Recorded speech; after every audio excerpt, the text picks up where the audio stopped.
What up, Racer? It's Jerome here, and welcome to a video I wasn't quite expecting to be making. Last Monday I was just doing a little bit of time trial, and then I received an invite from Scotty, who I knew from a league I had substituted in once, and decided let's just join, let's see what's going on. And it appears that he had made a lobby where quite a few drivers had joined just for fun.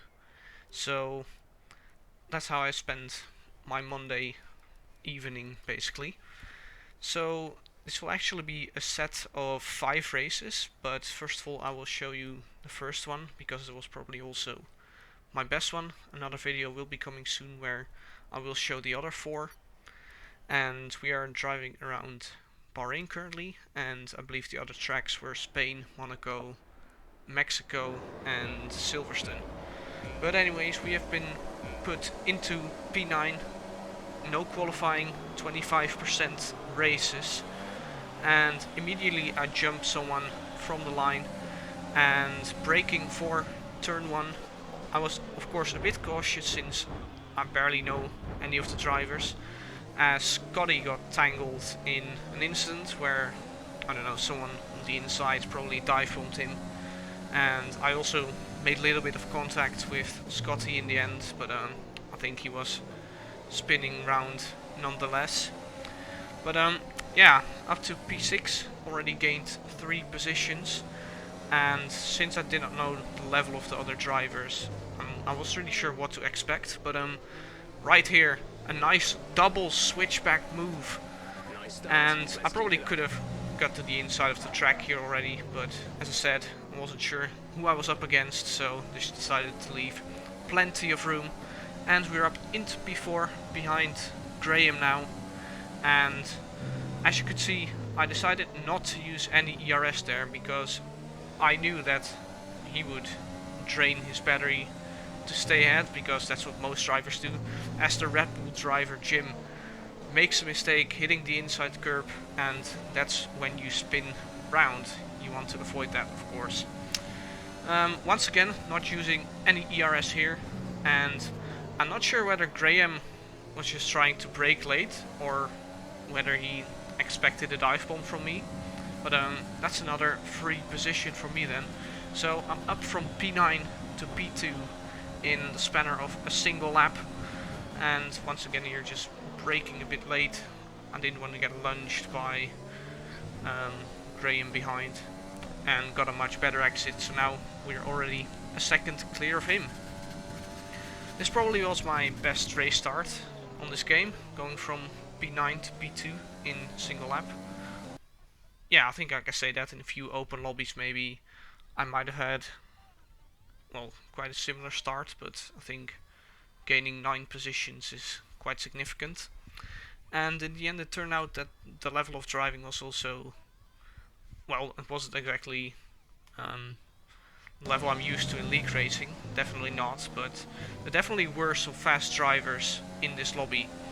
But Frank in front, he had started on the medium tire, and the delta between soft tire and the medium tire is quite gigantic around Bahrain, so it was quite easy to catch up to him, and we're now 2 tenths behind.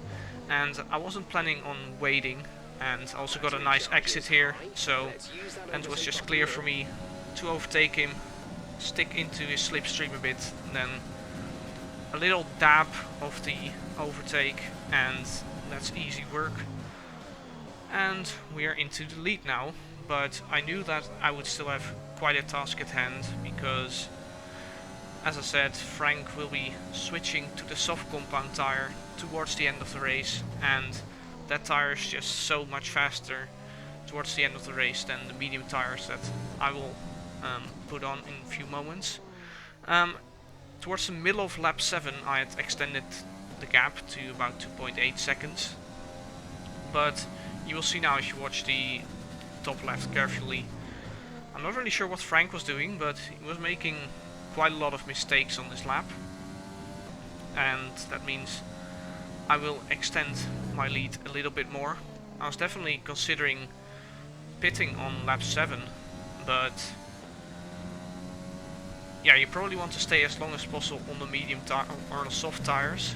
And since he was just dropping back quite significantly, I decided to stay out for another lap, as the gap is now already 3.8 seconds. And Frank will come into the pit lane, as my tires are still beneath 50% tire wear, so they were probably still in a decent shape. And after the pit stop, it seems that Frank must have had a really good outlap, since he's now only 1 second behind as I run extremely deep coming out of the pit lane. That definitely was not what I had envisioned when coming out of the pit lane. But yeah, he managed to cut the gap by about 2.5 seconds in, well, basically in lap, out lap, and the pit stop phase. So, end of lap 10, he had really caught up to me, and this is the first time he will get a proper shot at me with DRS, but I think he had quite a poor exit, as I had quite a poor exit as well, but his exit must have been even poorer, and that means I can quite comfortably defend on this lap. Well, I don't have to defend, I just take the normal racing line, but I guess you know what I mean. Anyways though, looking at the rest of the field, the level actually was quite decent. There were some other drivers that were also quite fast, but then at halfway through lap 11, I think Scotty had put it into a wall coming out of the, well, I'm not even sure. Is it the hairpin? I don't know. Well, I think on the minimap you can see his Mercedes parked in the middle sector, but that means a safety car has been called out, and I think you will see a strategic mistake by me here. At the moment I was thinking, if I pit now I will fall back to P4, but Vedran would probably put on soft tires as well, and that would mean I would only drop back to P3, and in the end it appears Raceway was also coming in, so I only would have lost a single position in the end, and now I'm just basically stuck with my medium tires for the end of the race. And what I also was not expecting was that the safety car would only stay out for 1 lap.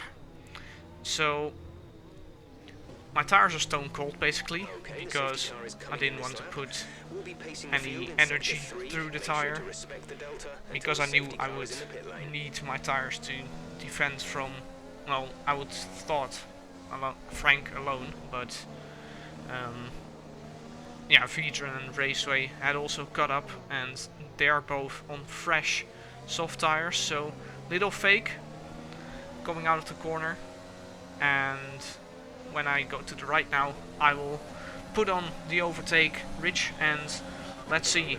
Vedran had a really good restart, so I decided to give Frank the slipstream here, so he could maybe battle Vedran, running quite deep here, because the last thing I'd wanted was to basically get taken out, but Vedran had a really good exit here, and I defend the inside. He goes around the outside, try to brake as late as possible, but I locked up the rears a little bit, and we had a bit of contact, but he just had so much better traction around the outside on his fresh soft compound tires, and he inherits the lead of the Bahrain Grand Prix with only a lap and a half to go now.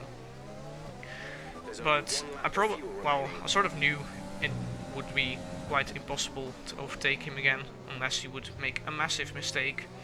So I was just pushing to stay ahead of Frank, and I think, as you will see now, he will get a poor exit from this corner, going out of this corner, and that means that Raceway will actually be going side by side together, and that means I could just get away here as I understeer a bit, and that's my first warning of the race. Talking about warnings and penalties, Vedran had actually picked up his 6-second time penalty there, and that means that I will still finish first based on time penalties, although it's, of course, well, it doesn't really matter too much really, it's just races for a bit of pride, so I would have preferred to finish P1 on track, but it will be P1 in the race results, and in the end Frank still gets seconds because he also kept it clean, And that was the race basically. So I just wanted to show this race because it's a very good start, and to let you know that there will be 4 more races coming in a video soon. So if you did enjoy, subscribe to the channel, and see you for the next one. Bye bye.